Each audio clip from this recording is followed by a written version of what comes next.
Je vous propose une vidéo rapide sur la technique de l'arrondi et de l'atterrissage.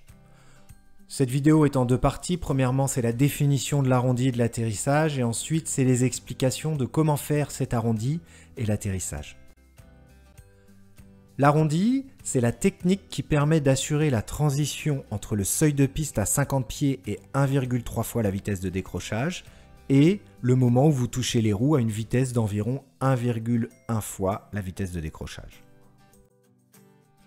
Plus concrètement, la définition nous explique qu'en fait l'arrondi, c'est le moment où vous êtes proche du sol, à 50 pieds, ça correspond environ à 15 mètres, et où vous allez faire cette transition entre une vitesse de 1,3 vers une vitesse de 1,1 de la vitesse de décrochage, en réduisant la vitesse et en changeant votre regard.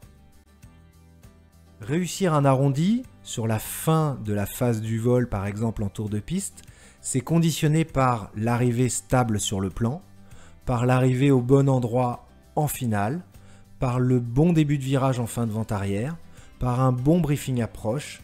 Bref, en gros, un bon atterrissage et un bon arrondi sera conditionné par un tour de piste qui sera réalisé correctement. Donc appliquez-vous à toutes les phases de vol qui précèdent l'atterrissage pour le réussir. Regardons un peu plus en détail l'atterrissage.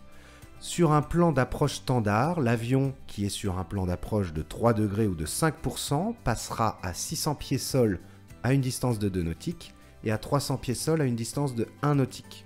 Vous voyez à peu près à quoi correspond la piste lorsqu'elle est vue d'un avion qui est sur le bon plan en finale.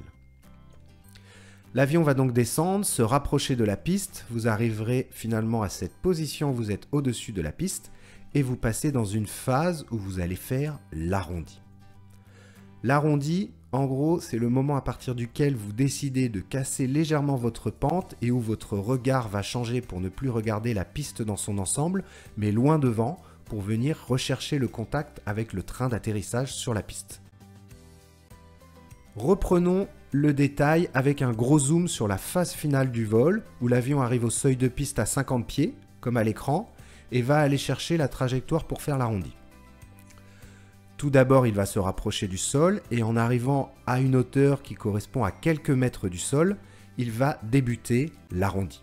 C'est-à-dire qu'il va commencer à réduire progressivement les gaz en regardant loin devant et en faisant une variation d'assiette à cabrer pour contrer le couple piqueur. Car lorsque vous réduisez les gaz et que la vitesse diminue, l'avion va avoir tendance à piquer. Mais vous souhaitez conserver le plan d'approche. Donc vous débutez l'arrondi, commencez à réduire et à faire une variation d'assiette à cabrer progressive. Vous voyez, l'avion a commencé à cabrer. Il regarde toujours loin devant, il continue sa réduction de vitesse, il continue à faire une légère action à cabrer jusqu'au moment où les roues vont toucher la piste et où il va se retrouver dans cette position. Comme vous le voyez en bas à droite, au moment du toucher des roues, l'assiette est relativement accabrée et ne vous permet pas d'avoir une vision aussi bonne que durant la phase de la branche finale. Sur un avion à train tricycle, l'objectif est de toucher sur le train principal. Pour cela, il faut bien réduire les gaz et faire la variation progressive d'assiette à cabrer durant la phase de l'arrondi en regardant loin devant. Sur un avion à train classique, c'est-à-dire uniquement avec le train principal et une roulette de queue, il y a deux techniques. La première technique, c'est l'atterrissage 3 points, qui est apprise en école. Et la deuxième technique, un peu plus tard, c'est la technique dite atterrissage de piste, où vous touchez en premier uniquement le train principal. Nous avons fini cette présentation sur l'arrondi et l'atterrissage. Gardez à l'esprit qu'un atterrissage réussi, c'est un atterrissage après une approche stabilisée en touchant à la bonne vitesse dans le premier tiers de la piste.